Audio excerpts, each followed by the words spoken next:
This week, Megan Angelo, whose futuristic novel Followers explores where the obsession with social media might lead us, expresses concern about the disappearance of local journalism. The thing that united us on a local level is kind of gone.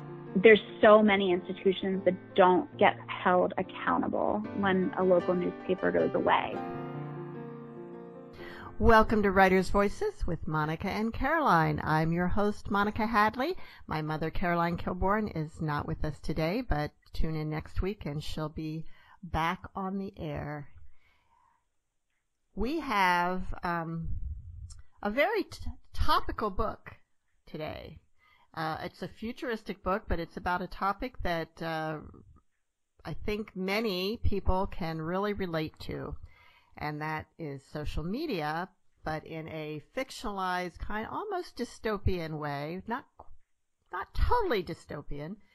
Our guest is Megan Angelo, and Megan's writing has appeared in publications like the New York Times, where she helped launch city comedy coverage, Glamour, where she was a contributing editor and wrote a column on women and television, and Elle, where she has written about everything from Lauren Conrad's Instagram to NRA TV. She lives in Pennsylvania with her husband and 3 kids, and Followers is her first novel. Welcome to Writers' Voices, Megan. Thank you, Monica. I'm excited to be here. Now, what part of Pennsylvania are you in? I live in the Lehigh Valley, which, if you know the state at all, is sort of about an hour and a half from New York. It's kind of smack between Philly and New York. Okay. Well, I grew up in Lancaster County. So. Yes, I know Lancaster County. That's where all my furniture is from. Oh. I love to. So you cannot beat Amish furniture on quality or prices. So there's my plug for the Lancaster furniture industry. That is quite true. Now we moved away from there when I was 14, and I've only been back a handful of times since then. But my family goes back 13 generations there. And oh my goodness! Yeah, wow. Yeah. In fact, my maiden name was Her, so that's a very common name in the area.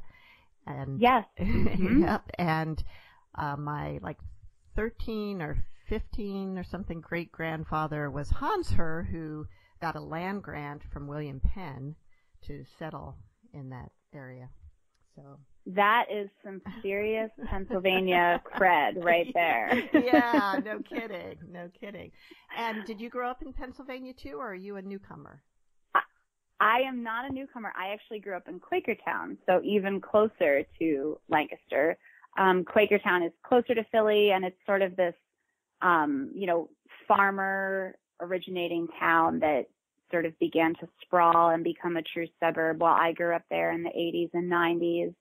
And it's famous for its farmers market, which people used to come from many, many miles around before there were farmers markets everywhere. So it was a really sweet, sort of sleepy and simple place to grow up. And I guess I'm Pennsylvania for life because I got away to New York for a while, but I'm back. And especially now, I find it to be such an interesting place. It's a true mix of cultures and beliefs, and no one can accuse me of being inside the bubble, that's for sure.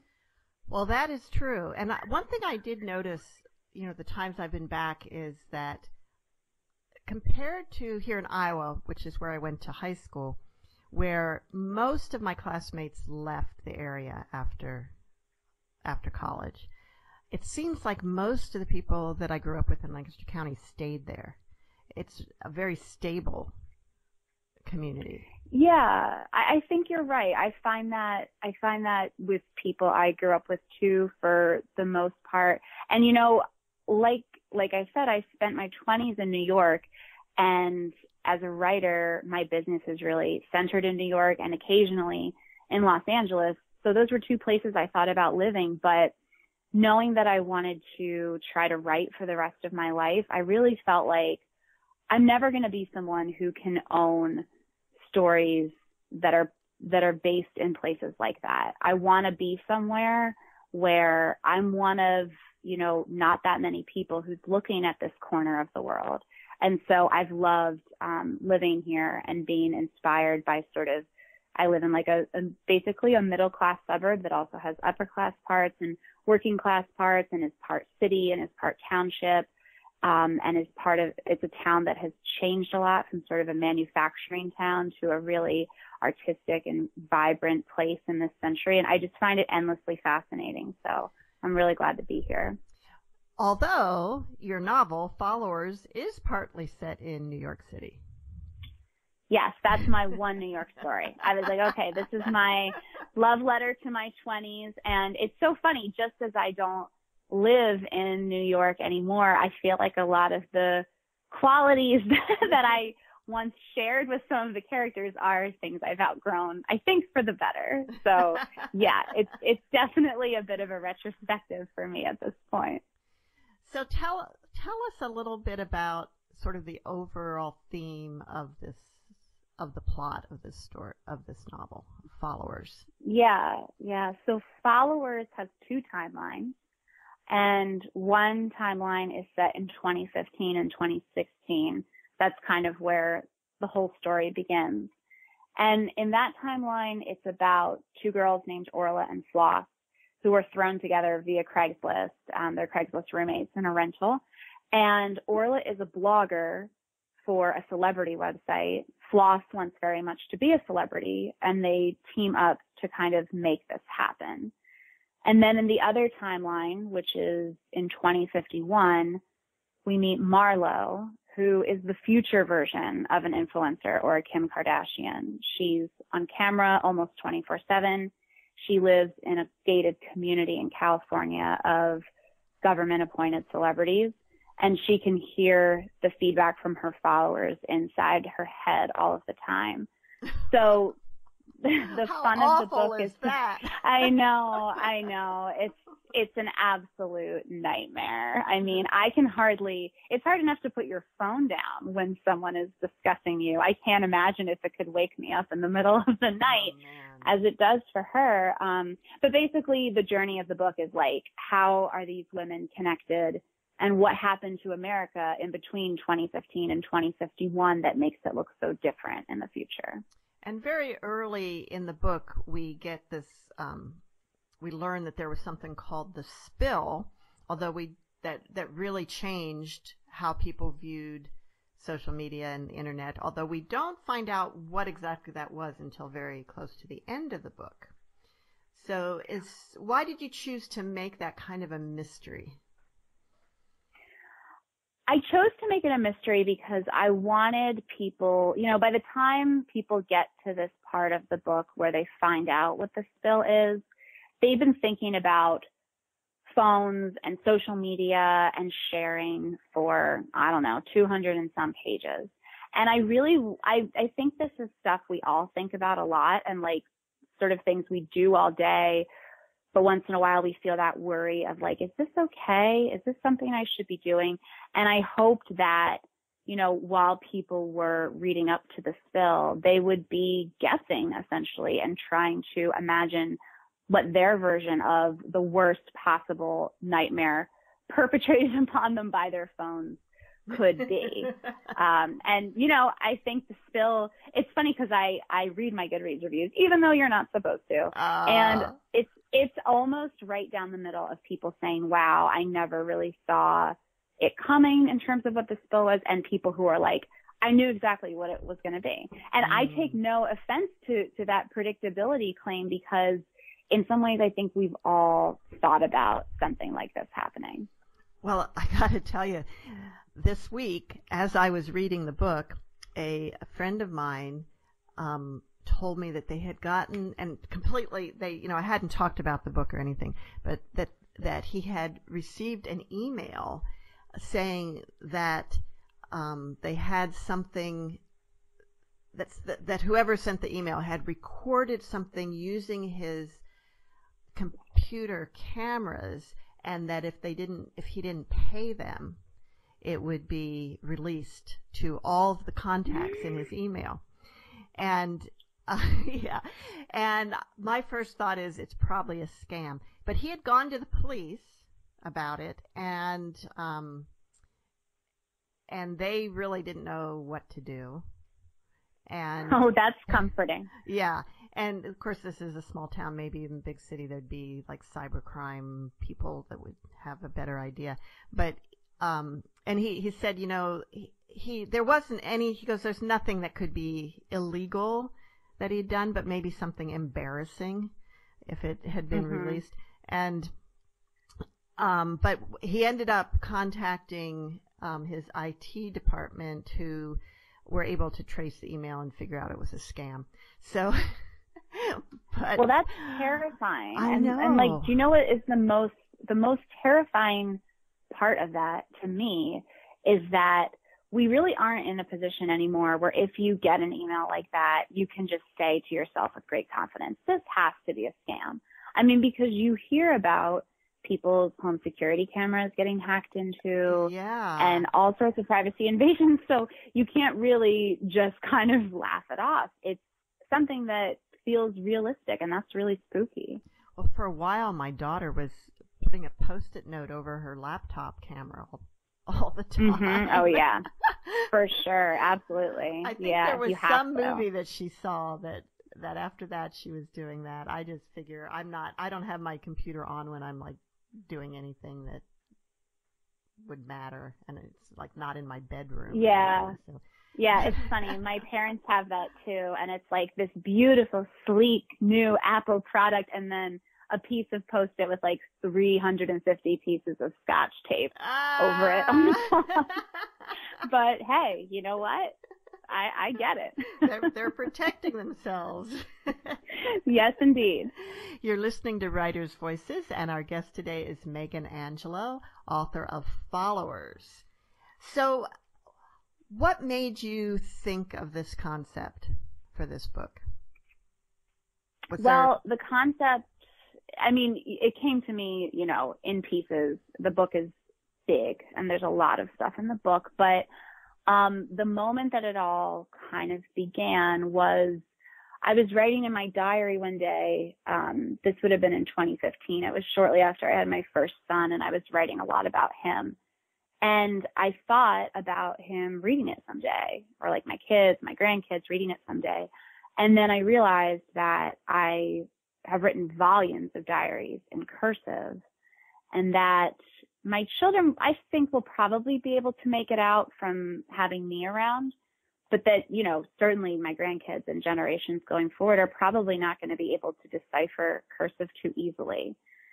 And I just sat with that because I thought I would love to write something that goes into the future, but that sort of hinges on moments like that, more things that your grandmother would say to you, hey, this is how it used to be in my day, and less so, the true sci-fi that we associate with the future. So that sort of set the tone for everything. Well, my mother, Caroline, who is usually my co-host, was an English teacher, and she's very upset about the fact that they don't teach cursive anymore. And she'll say, but, they're not even going to be able to read the Constitution or, all these historical documents. It's all going to be lost. And I got to admit, it is very strange. Yeah. It's sort of like, people do still need to write things down on paper sometimes. And cursive is a whole lot faster than printing. But I guess. I know. Yeah, I just asked, I actually was speaking with another teacher this week about this, and he teaches high schoolers. So I said to him, well, maybe you can tell me, how do they sign their names? And he said they don't know cursive, but they sort of fashion a cursive-like tool just for writing their names. Like they'll basically print it, but they'll experiment with different ways to connect the letters until they come up with something they like. But beyond that, lots of them don't know cursive, at least in his classroom. So I found that really interesting too. Wow. Now, in the Followers, you have, this before timeline, and when everybody's pretty glued to their phones, and then you have the after timeline when people are resistant to that because of what happened in the spill, which we don't know what that was. So they're resistant to being online and sharing things, and yet you have the government pushing them to do so. with these devices, which are even more intrusive in some ways than phones. Mm-hmm. So tell us a little bit about the device and how you came up with that concept.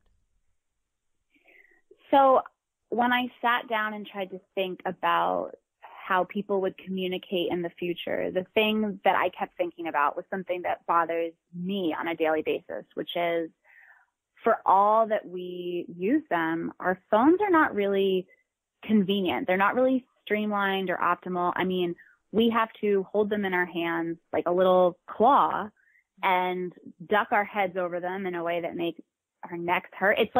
It's not an ideal experience. And so I thought, okay, well, here's what I'm going to do. I'll have something that relies on brainwaves, sort of like the stuff that Elon Musk is testing with his Neuralink incubator. And, there will be no screen. There will be nothing to hold. And you won't even have to say anything out loud. Instead of speaking to Siri, you will I called them intuitions in the book. You'll just think a command forcefully, and Siri will answer you inside your head. There will be no sound whatsoever. And I was like, great. Well, that's elegant. And then I was like, oh, that's also super invasive and really creepy. But I just went with it because I thought, of course, it would be the perfect thing to facilitate the life of someone like Marlo, who is on camera all the time and taking direction from writers and network executives. But obviously, you don't want to hear that as the audience. You want to think she's just living this dramatic and twist-filled life. Other than the fact that it's like 24/7, how similar do you think Marlo's life in the constellation community where everybody is on camera is to today's reality shows, like you mentioned, the Kardashians? Do you think it's very similar in concept?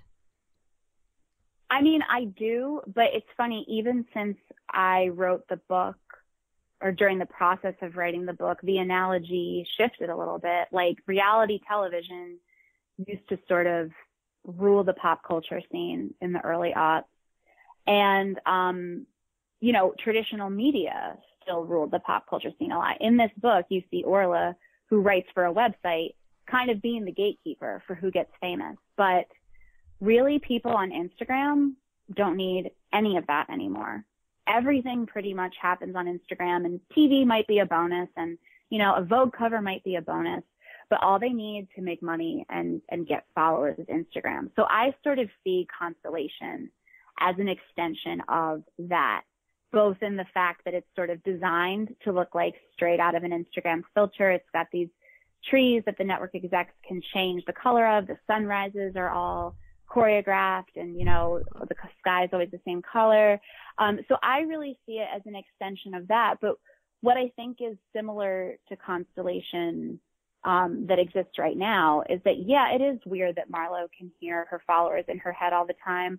But I'll tell you what, like, this is the first time in my life that I'm able to look at my phone many times a day and see that I'm getting some kind of feedback, someone posting the book on Instagram or writing to me on Twitter, and it's easy to get addicted to it. I mean, it's not embedded in my head, but I'm still picking up my phone all the time to see it, and I can hardly resist.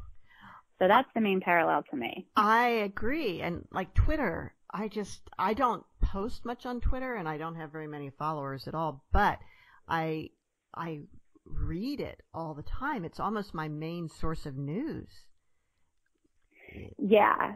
And I have little kids, so like the past few weeks, I've had to physically separate myself from my phone because I'm like, oh my God, I am not going to be the person who dropped their baby because they were rushing to see a direct message from some stranger who just read the book. So, but that's how, I mean, I get it. I get it now because it's very, very irresistible. Well, what are you going to do about devices with your kids? I mean, that's like a big issue for parents today. I have grandkids that are 7 and 10, and they're pretty well balanced. They do a lot of physical activity and a lot of really creative play, but they both love their devices. And in fact, my granddaughter learned to crawl to get to the laptop. By the time she was 2, she knew how to use an Amazon, a Kindle, an Oh iPhone, my a gosh. Google phone, and something else by the time she was 2. She could get a job. She was searching for YouTube. You know, she would seek out YouTube videos by the time she was 3. It's like, yeah. It's crazy. It's crazy. I mean, I have a similar tact. My kids are 5, 3, and 1. So I'm still at the beginning, but you know, I will let them have a little television. Now and again, I'll let them play an iPad game. It's more important to me that they don't feel a sense of ownership over it, that they feel like they get it whenever they want. And so I've kept it kind of a special treat. But like, I have to say, I spent a lot of time in the beginning thinking about what is going to be my strategy? When will I give them the phone? When will I do this? And lately, I've really turned that lens on myself. I really feel like the most important thing for me right now is not letting them see me on it so much, and not letting that be like sort of their go-to mental image of me. So once again, I really do try to leave it in the other room. If I'm on it and I hear them coming towards me, I make every effort to put it down, so that I just don't want them to have that mental image of me distracted all the time. But then of course there's like the Apple Watch and, you know, where. Oh yeah. Yeah. It's on and on. And by the way, I never ever let them have my phone. And that is less out of principle than it is selfishness. I'm just like, I have nothing left in this house. You've taken over everything. You are not touching my phone. Well, you know, that's interesting because I let my granddaughter play on my phone all the time when I'm there, and her parents don't really like that. And they don't mind that I let her. They don't want to let her play on theirs. And I bet that's part of the reason. That's part of the reason. Yeah, right? I mean, we have nothing left. We're just ravaged. Just let us have our little phone. So when did you start writing Followers? I started writing Followers. I started thinking about it pretty seriously towards the end of 2015. And then I had the whole thing outlined. I finished my outline in October of 2016. And I started to write the draft in earnest in November 2016. So you outlined it before you started writing? Yes. Actually, so the creative writing I had done before this book was all scripts. I was trying to break into television or feature writing for years before this. And I would, I'd like write a TV pilot. Somebody would take some interest. It would kind of get through, some levels of development, but never really cross the finish line. I never had anything made. And when I thought of this idea, I wanted to write it as a movie first. But I had been through enough development to understand that the idea I had would be like, a $300 million movie. And I'm not Michael Bay, and no one's going to give me $300 million. So I was like, okay, I think I'm going to try to write it as a book, and we'll see where it goes from there. So the outlines are something I have to have. I'm not an artist in the way that I can sit down and just do a draft all the way through. So definitely when you started writing, you knew where you were going and where you would end up. Yeah, I did. I mean, there were definitely drafts of this book that, like, believe it or not, were like 100 or 150 pages longer. So some of the stuff fell out, but that was mostly because I think I felt sort of this amateurish pressure in the beginning to tell everybody what every aspect of the future looks like, what was going on with climate and food famine and all these different things. And eventually I realized you can't do that. It's going to be really boring. It's going to read like a book report, and you just have to stick to the parts of the future that belong in this story. You're listening to Writers' Voices, and our guest today is Megan Angelo, author of Followers. Megan, why don't you read a section from the book for us? I would love to. So the section I'm going to read is from the 2015 timeline. And so this is where Orla, who is the blogger, and Floss, who is the influencer wannabe, have sort of embarked on this scheme to make Floss famous and thus launch Orla into, like a more illustrious writing career too. So this passage is really about how the sausage gets made. Right from the start, it was suspiciously easy.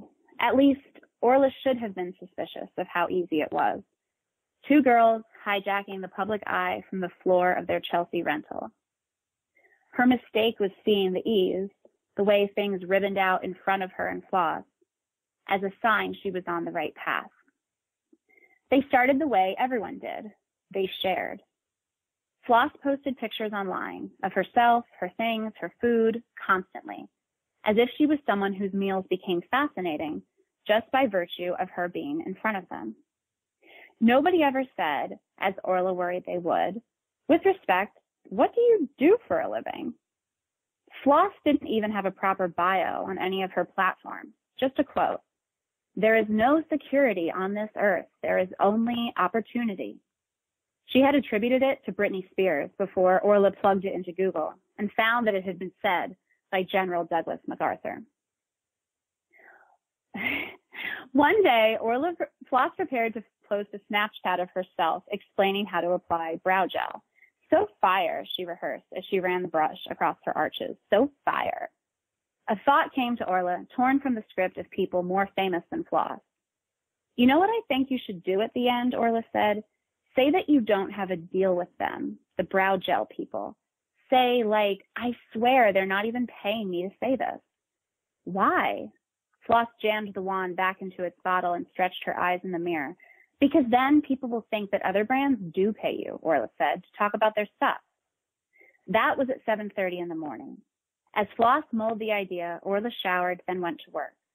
She was at her desk when Floss posted the video at 8:45 a.m. I'm not getting any money for this either, you guys, Floss sang dutifully. At 9:03 a.m., Orla sent the video to Ingrid, who popped her head out of her office 30 seconds later. Her lips were coral. Ladyish had recently taken a firm stance on coral being the new red. Orla, Ingrid called, why do I care this girl's doing her eyebrows? It's Floss Natuzzi, Orla said. She's big on Insta. Plus, you know that $100 brow gel from that Korean beauty line that doesn't write anything on their packaging? It looks from the video like she might be one of the first stars here they sent it to.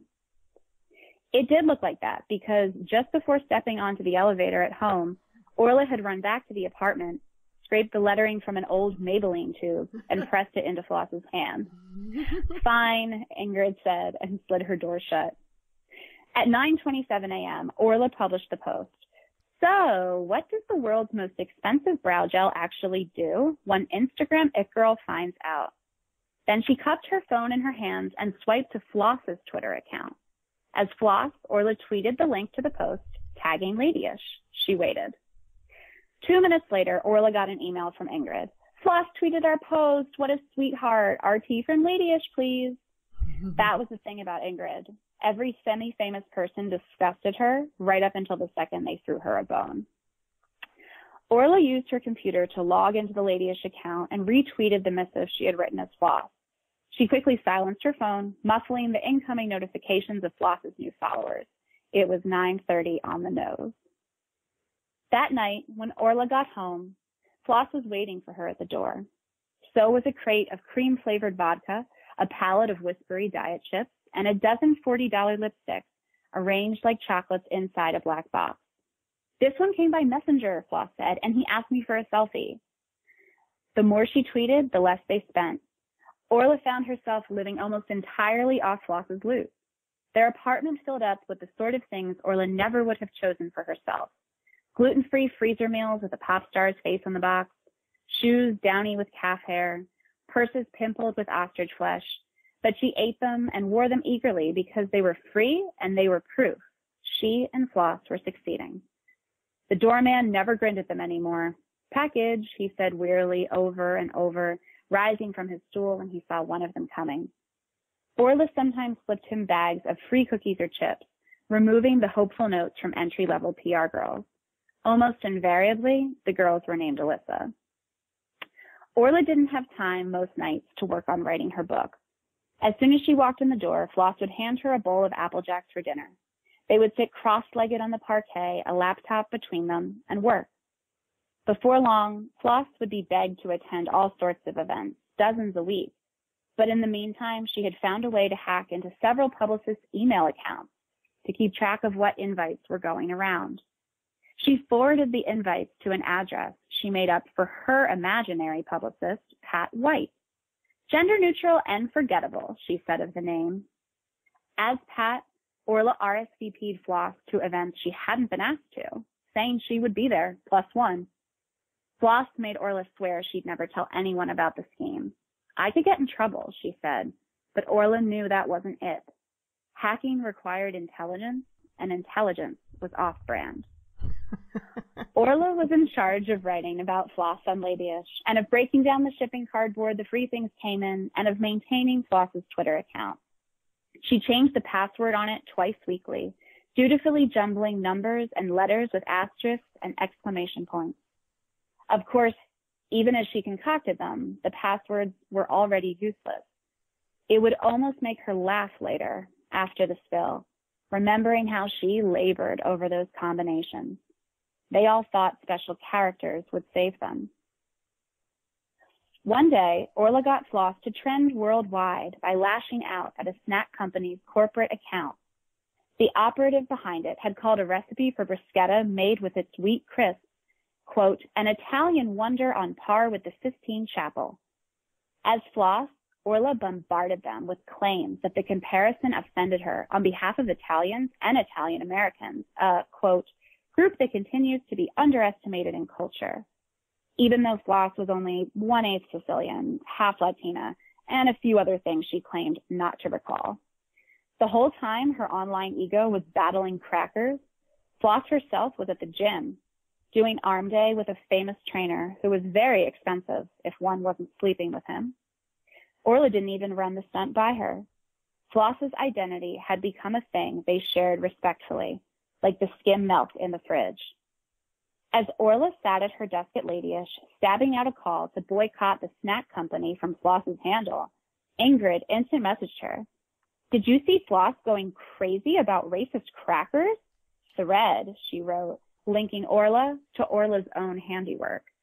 "Go ahead and post. Dude, you practically invented her." Orla thought, "You have no idea." She was electric with adrenaline. All these years in the city, she had been telling herself in the bathroom mirror that she was a modern woman, chasing modern goals. But sometimes as her subway car went through the tunnel, she'd catch a glimpse of herself in its smudged glass window and see herself the way the world did. Another girl with a dream and a hemline set precisely knee-high, low enough that no catcaller should notice it, that no coworker should factor it into her credibility. There, on the darkest part of the ride, as the train nearly kissed the one running parallel, Orla often caught her breath at how dispensable she looked. But now, with nothing but her job and her phone and her instincts, she had claimed a minor superpower. She had made someone famous just by saying it was so. And that's Megan Angelo reading from Followers. So, as a former journalist, or current journalist too, I'm sure, and a blogger, how much is Orla like you? Well, Orla, it goes back to sort of, who I was in my 20s. And, look, I think that Orla is like me, but after like 3 drinks and a really bad week at work, she's definitely more bitter than I was. But the thing that I share with her is, I came to New York in 2006. And I wanted to be a writer. I wanted to write creatively somehow. And I wanted to be a serious journalist too. It was my dream, growing up to work for Vanity Fair.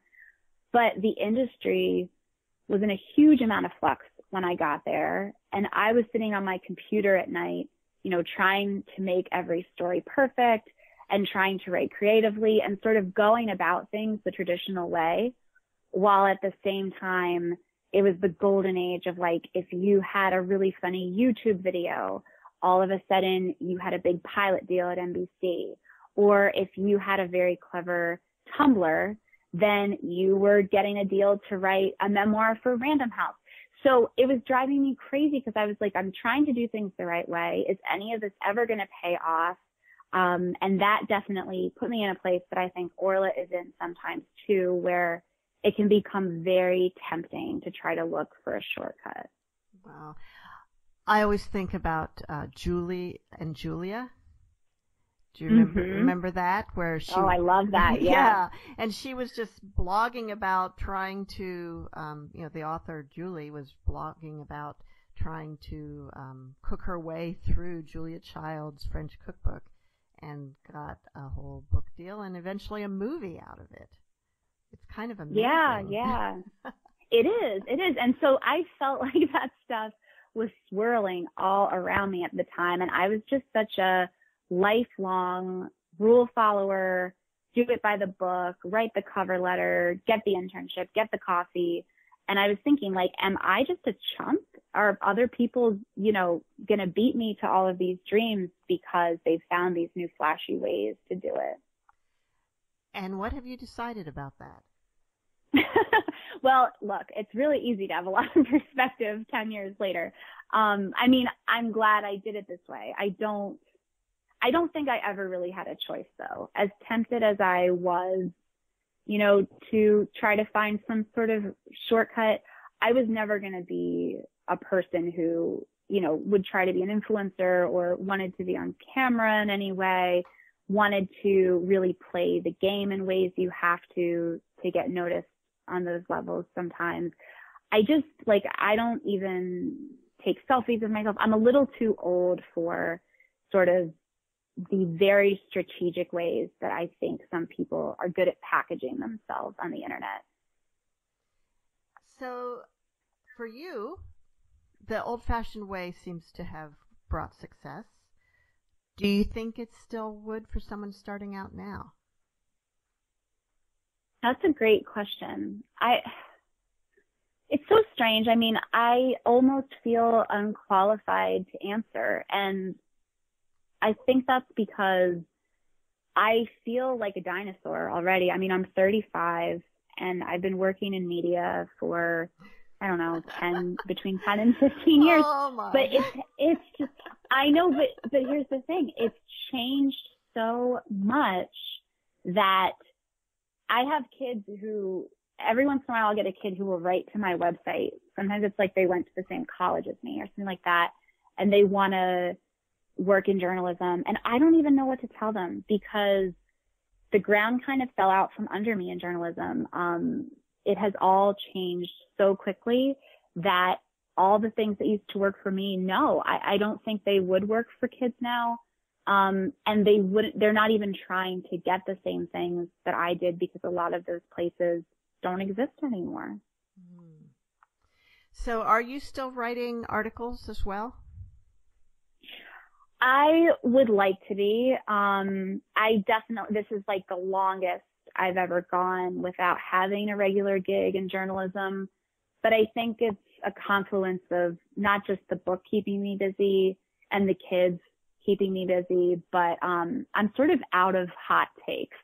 Like for a decade, I was writing some traditional pieces. I would do like profiles for Glamour, and I wrote a lot about comedy and television for the New York Times, where obviously that's not, my own voice or my own opinion.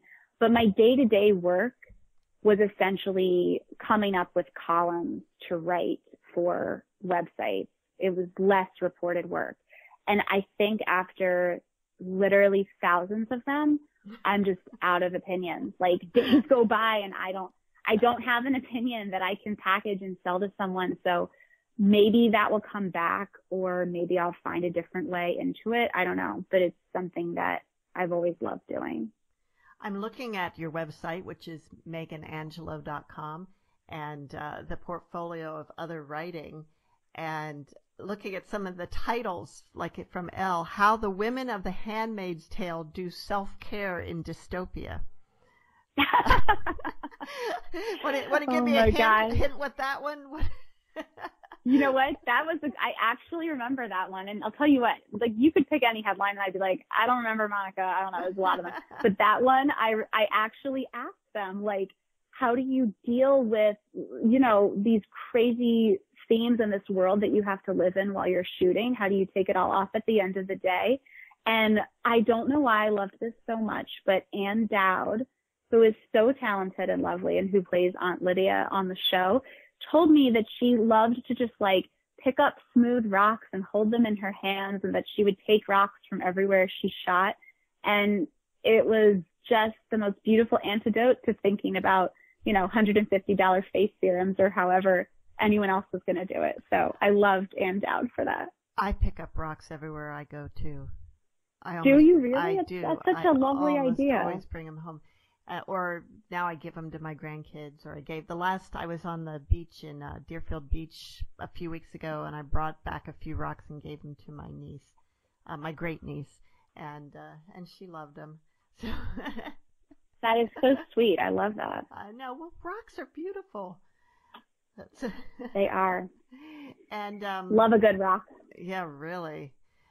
So mostly, it does seem like you mostly were talking about celebrities or pop culture, most of these articles. Not all, though. Yeah, a lot of them. I mean, my work kind of existed on a spectrum where, you know, if I was writing for the Times, it was this very straightforward arts and leisure coverage. And at Glamour, I wore a number of different hats. I had a column about women in television for a while. And I wrote a couple cover stories. I did a lot of Guy of the Month profiles, and I wrote a ton for the website, just sort of covering everyday pop culture and writing about what it meant for women, and also recapping The Bachelor, which I think was one of the most successful things I ever did. People loved, and I loved doing it too. It was really fun and funny. I should say that Glamour is not like Ladyish in the book. Ladyish is sort of this more of like a tabloid factory, cheap news kind of thing. And Glamour was a place that I absolutely loved working. I worked under Cindy Levy and Lauren Brody and Wendy Noggle there. And just an incredible magazine and website. Not every magazine was able to sort of rise to the challenge of how to get into the digital era. And I thought Glamour did it beautifully. And I really cherish all my memories of working with the very talented people there. What do you see as the future of journalism? That's a big one. Yeah, really. That's a big one on a Friday afternoon. You know, I don't know, but what I will say is that what concerns me more than anything is the disappearance of local journalism, because I don't know if people connect the dots all the time, but I think that it's one of the things that has contributed most to sort of the polarized moment we're in. I mean, there's plenty of chatter you're always going to be able to find on cable news and in sort of national media. But the thing that united us on a local level is kind of gone. Like, even if you didn't vote the same way as your neighbor, maybe you were sort of both concerned about what's going on at the high school or what's going on, you know, from the last town council meeting. And there's so many institutions that don't get held accountable when a local newspaper goes away. So my big hope for the future of journalism is that somebody realizes that and finds a way to make some kind of business model work that will kind of bring that back and cement its place in the next century. What about you? Could you do that? Who, me? Yeah, well, you. I don't know. Maybe if I sell a few more things, Monica, I don't know. I think it's going to take some funds. Like, I think it needs to be, you know, someone like a Bezos or somebody like that who overnight is like, maybe this will be my legacy. because that would be a way better legacy than Amazon, right? Like, okay, there's my, why am I talking about Amazon when I'm trying to sell a book? Let's move on to another question. Sorry, Jeff Bezos. You're doing a great job. You're listening to Writers' Voices, and I'm Monica Hadley, and our guest today is Megan Angelo, author of Followers. Do you have, of the three women who are your main characters in this book, which are Orla, Floss, and Marlowe, do you have someone that you miss the most now that you're finished with it? I don't miss any of them as much as I miss Aston, who is Floss's boyfriend. He's sort of this mashup of Justin Bieber and Shia LaBeouf, and he's just like, he's this massive star, but he thinks everything he does is performance art, and he's incredibly insufferable on the surface, but he sort of has this childlike heart of gold deep down, and he really he was like my buddy on days where all three of those women made me just want to get up and never come back, because they can be really horrible at times. So yeah, I miss Aston the most. Now, there's also quite a few humanoid robots featuring in the future years. Are you a lover of kind of like the droids on Star Wars and that type of character? I'm really not, and it's funny you said that, because I am married to someone who loves Star Wars and grew up in a Star Wars house, and sometimes I will horrify him or my brother-in-law by saying, like, now wait, is that the brass one? And they're just like, Megan, stop. It's funny. I mean, I definitely was not in any sort of comfort zone inventing technology. And in fact, like I said, you know, I really was trying to write the future from a more human standpoint, but of course technology had to enter in. So I gave a lot of thought to not just what I wanted the bots to be like and how I wanted them to function, but sort of how would we real humans treat them? And, you know, I've seen a lot of sci-fi where a bot walks over and a human person just speaks to it very politely. I'm not so sure that's how it would go. Like, we're kind of lazy intrinsically, and we probably wouldn't be as nice. So I spent a lot of time thinking, again, about sort of the social aspect of all of that stuff. And some of the bots are very humanistic or human-like. They look like you have to look close to tell whether they're real or not. Whereas others are not, because obviously it's much more expensive to make one that's very human-like than it is to make one that's not. And so depending on their function, and then there's droids. And it seemed like it would be really hard to have any real privacy in a world that's populated by bots. Yeah, I mean, the time that the book is set in 2051, it's interesting because, yeah, that technology can freak you out a little bit, but I actually think, at least in 2051, they're struggling with the concept of privacy. They're thinking, you know, some people have kind of gone off the grid and stayed off the grid after the spill, and other people are coming back to it. And then at the extreme of sharing, you have the celebrities in Constellation who are on all the time. But it's a fragmented thing, and it's a subject of debate. Whereas now, maybe our world looks a lot more normal to us on the surface, but I read reports every day about the tens of thousands of data points and, you know, location information points that are being gathered on all of us every single day.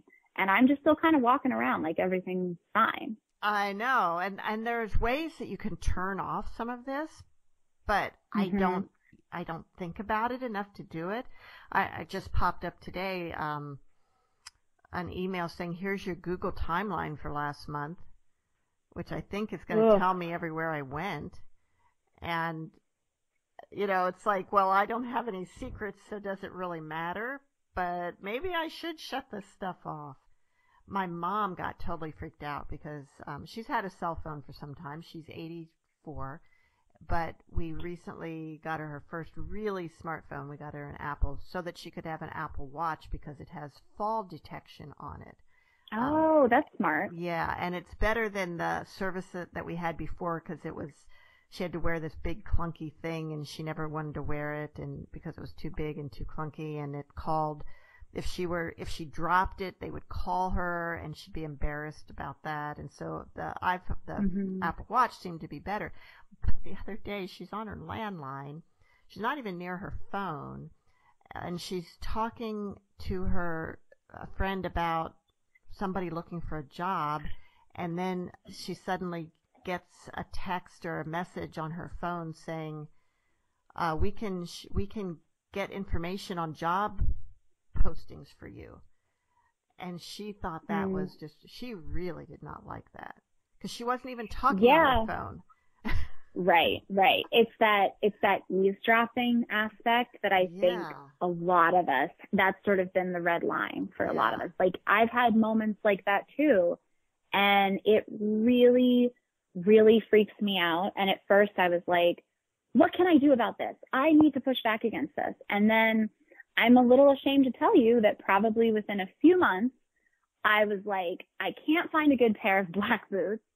And I just started being like, black boots, saying it out loud, Googling it on my browser, and, was pleased when 2 hours later, here are all the black boots in my Instagram feed. So, no muss, no fuss. It's weird. It's very weird. I know, right? We can get used to it pretty quickly. So, Megan, let's talk a little bit about your path to publication. So you are being published, and the book just came out, and your publisher is Graydon House Books, and it's tell us how you found your publisher, and at what point in the writing process did you start looking for a publisher, and how did you go about it? Well, I was very lucky to have I'm represented by a fantastic agent named Stephanie Lieberman, as well as her associate Molly Steinblatt at Janklow & Nesbitt. And they really worked with me on this book. I mean, I think I'm probably not unusual in that the second I was done a draft of this book, I was like, the book is done and it's ready to go. Here you go. And they were like, no, we're gonna, they really pushed me on it. We did a ton of revisions ourselves. And then when they took it out, really all the credit goes to them for finding a wonderful home for it at Graydon House, which is a subsidiary of Harlequin and HarperCollins. So I had a wonderful editor there named Brittany Lavery, who really saw the vision of the book, helped me with the pacing of it a little bit. And I mean, none of this sounds that interesting as I'm saying it, but when you've read the book, you sort of see that there's a lot going on, and it took a lot of people to help me package it in a way that it was going to be really compelling and clear to the reader. So I'm really grateful I had such a great team on it. Oh. And Graydon House, I'm just looking at their website. They say they focus on publishing book club-worthy women's fiction with strong commercial appeal. And one of their other authors is someone we've had on Writers' Voices before, Kyra Ruda, with her previous book. Yeah. She's got a new one out. And they also, I don't know if you've heard of the book The Wives by Taryn Fisher, but that is a fantastic thriller. I think it's on the bestseller list right now. And Taryn is a force of nature. It's a really great read. Oh, cool. So you're in good company here. Have you been read by book clubs yet? Have you gotten any feedback from that? I have. I've gotten a lot of people telling me that they're picking it for the book club, bookshops, and now I guess this is the month when a lot of people are reading it. And I'm also very lucky to be the February book club pick for Marie Claire Magazine's book club, and for Bad on Paper, which is a very popular podcast among book lovers. I'm their book club pick as well. And and Bitch Media, I'm their book club pick as well. Well, congratulations. And one of you. your blurb writers Christina Dulcher, author of Vox, is also a former Writers' Voices guest, and that book was really wonderful. Something. Man, that was, isn't it? Yeah. She's brilliant. I think she has another one coming out in the spring. I cannot wait to read it. Wow. Do you read a lot of kind of women's suspense thriller type books yourself? Yeah, I love a good literary thriller. I love Megan Abbott. I obviously love Gillian Flynn. I'm pretty much, I love Jessica Knoll too. I am really like a classically contemporary lit fiction reader. You know, most of my favorite authors, Anna Quinlan, Curtis Sittenfeld, Jennifer Close, Jhumpa Lahiri. Like, I'm really a lit fiction girl, but I love to read books that are sort of genre, but with lit fiction mixed in. Well, I think that you described yourself pretty well there. Oh, thank you. Good. Yeah. And, you know, I found Followers to be quite a page turner. It was something I really got into and couldn't wait to finish reading. And you know, when I'm reading a book every week for the show, sometimes I love all of our guests and I love all their books, but sometimes it can be a little bit of a plod to get through a book and to get through that many books, you know. But yours was no problem at all. Believe me. Well, thank you. I love hearing that. Well, you're welcome. And we only have a minute or so, so just tell us what's next. What is next? Maybe someone could quickly call in and tell me what's next. No, I'm working on a book, another book that sort of has elements of technology and female friendship as well. It's set before Y2K, so it's sort of like when the internet was still just something in your living room, that kind of thing. And I'm working on some historical fiction as well. Historical fiction, yes. I like to make myself feel very old and like a relic, and so. Wow. It's amazing how much life has changed in our lives. You know how much the world has changed. Yes, it has. Yeah, I know. Yeah. So, and what was the last thing that you said then after the book about before Y2K? There was one more thing you mentioned. Oh, yes, and I'm working on some scripts as well, a couple of series projects that I hope will go out and find a little home, and we'll see if I get any further in development, but if not, you know, been there before. All right. Well, thank you so much for being with us today. We usually close with a quote that my mother finds, but since she's not here, I looked up some quotes on being famous because, in a way, that's what Followers is about. And this is from Ellen DeGeneres. When we were growing up, our parents somehow made it clear that being famous was good, and I mistakenly thought that if I was famous, then everyone would love me. Ooh, that is so good. Yeah. Well, thank you. I'll be thinking about that all day. Thank you for being with us today, Megan. Thank you, Monica. Thanks so much. And see you all next week on Writers' Voices.